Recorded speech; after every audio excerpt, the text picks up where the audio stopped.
Robert E. Lee is one of the most overrated generals in world history and should only be remembered for three things. One, being a traitor and a slaveholder.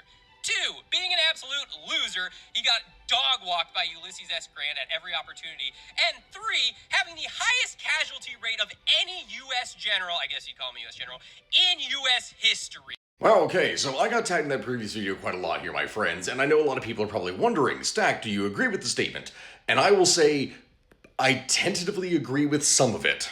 What I mean by that is that I can agree with the overall statement that Robert E. Lee was overrated. This is absolutely true.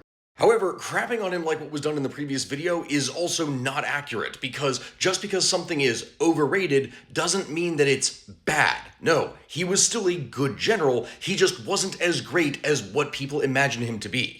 Over the course of the war, the South had an offensive-defense strategy, which sounds a little bit odd in the first place, but what that means is that, for the most part, they were going to be on the defensive. They were going to let the Union have to force their way in, and typically speaking, when you are on the defensive in modern warfare, you're going to be able to inflict more casualties and cause more pain than when you have to move on the offense. However, at the same time, the offensive part of this came from if there was any opportunity to be able to strike north into valuable targets in an offensive strategy, that was Lee's job. That is what he would do, and he was pretty good at it, but he would make mistakes.